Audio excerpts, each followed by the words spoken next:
สวัสดีลูกค้าทั้งยูทูบเนาะช่วงนี้มีเวลามารีวิวเครื่องตอนนี้การมารีวิวเครื่องแล้วนะที่ตัวของเฟเตอร์หรือว่าทาปิโก้นะMC K2 ก็มีกันนะตัวนี้เลยรุ่น K2 นะ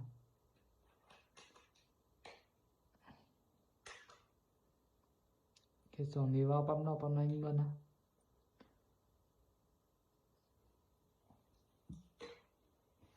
ก็เรื่องเป็นรีวิวคร่าวๆรุ่นของเฟเตอร์นะเฟเตอร์ประมาณนี้นะเฟเตอร์เป็นเฟเตอร์นะผลิตปี2025นะเดือนวันที่12เดือน4นะทำทางคาร์บอน0.5 ลิตรนะก็เป็นเก็บเสียงเป็นของเกนเต็ดสีดำนะตัวนี้รับประกันเงินเงียบกริบนะ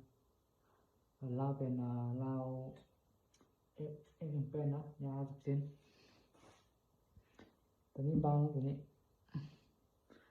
เฟเตอร์นี่เบา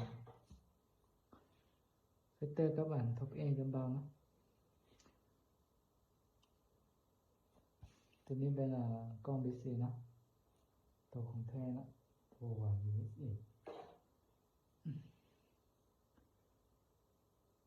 เบื้องนี้จะมีแต่สร้างเบื้องเดียวนะสร้างเบื้องซ้ายนะสร้างเบื้องขวานะตัวนี้ตัวล็อกไก่นะท้ายจะเป็นท้ายซื้อนะตัวนี้เบาตัวนี้มันตัวปรับสปริงไอวาล์วนะให้มันแห้งตัวนี้มันจะแห้งนะมันแห้งแต่ว่ามันจะคอยประหยัดลมบันไดนะที่เพื่อคานตรงตัวพาร์ติโก้เนี่ยทางไม่เป็นทางการก่อนนะ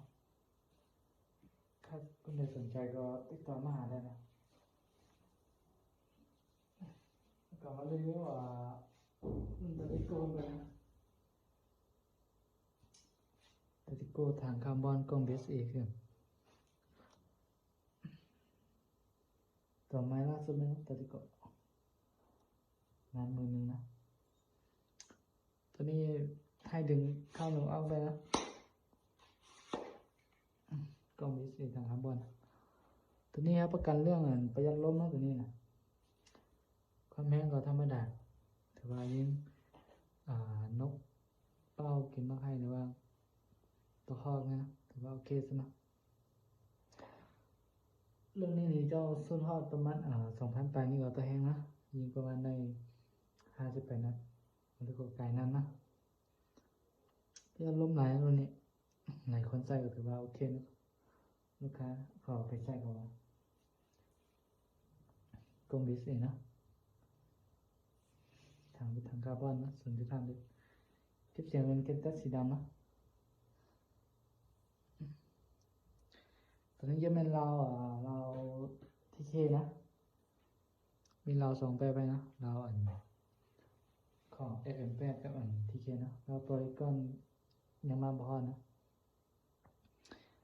ตัวของก๊อฟเนี่ยมันจะมีบอลปั๊บสปริงพี่นะ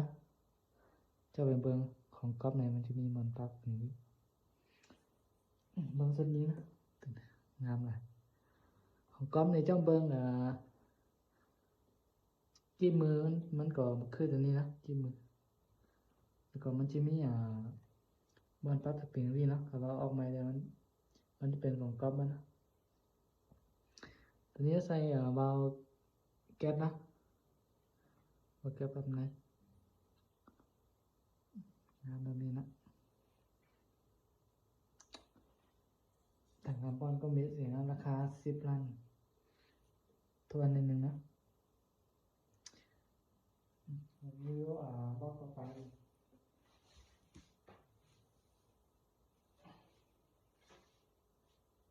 เป็นตาริโก้กันนะแต่ว่าตอนนี้จะใส่ทางลูกครับ กล้อง Discovery นะตัว Discovery นี่มันจะไม่แสงนะแต่มันจะมีไฟนั่นเลยนะเพิ่นเบิ่งได้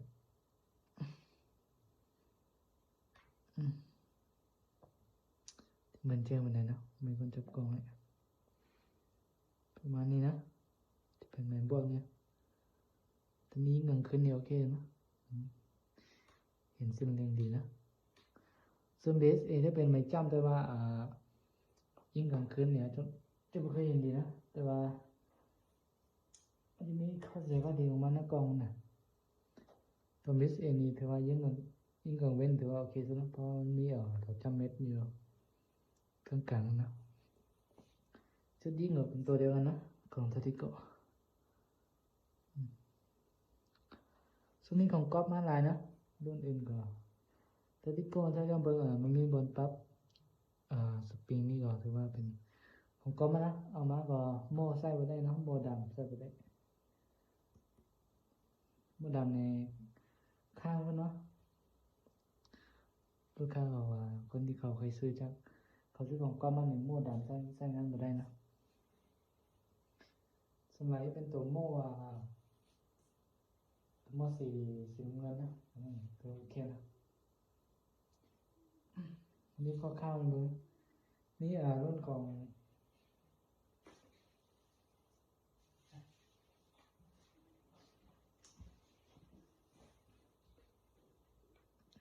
MC นะ MC ยังได้ประกอบนะ MC นะถือว่าสุดยิ่งเหนือโอเคซะนะสุดยิ่งเหนือโอเคกว่าทุกรุ่นเนี่ยค่อยว่าถือว่าจากประสบการณ์ที่เคยใช้มานะมันจะบวกทนทานดีนะแล้วก็ซากเบื้องใดก็ถือว่าก็ดีมันนะทนทานหลายแต่ว่า MC จะบ่ค่อยแห้งปานใดเนาะเพราะว่าสปริงคอนทั้งนี้มันใหญ่กว่านะแล้วมันจะทับบ่ค่อยแห้งแล้วแต่ว่ายิ่งจำพวกนกกินนกไข่อยู่พวกนี้ก็ถือว่าโอเคเนาะ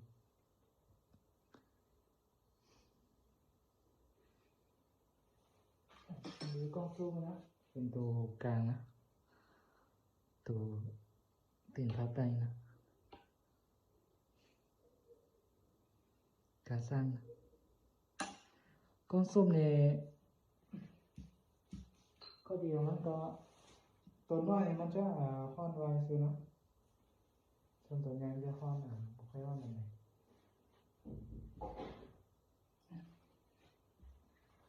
ส่วนลูกเป็นตัวนี้นะลูกมอเตอร์นะตัวนี้ถือว่าทึกไกลสุดนะตัวนี้ระยะประมาณ80-90 เมตรถือว่าโอเคนะเพราะว่ามันลูกมันยาวหลายเวลาเอายิงมันจะปิ้นไว้แล้วก็มันจะทึกดีทึกแห้งนะส่วนลูกธรรมดาก็ถ้ายิงระยะ50 เมตรก็ถือว่าโอเคเลย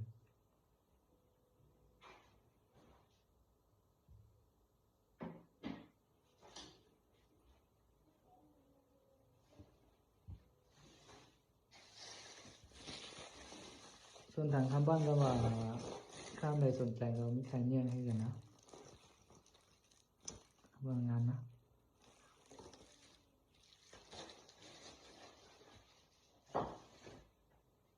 ว่ามารีวิว5 รุ่นในเบิ่งนะท็อปเอก็มีกันแต่ว่าไม่ได้เอามารีวิวยังไม่ได้ประกอบเลยนะถ้าใครสนใจก็ติดต่อมาทางเบอร์ใต้คอมเมนต์นะมีหลายรุ่นนะถ้าใครสนใจก็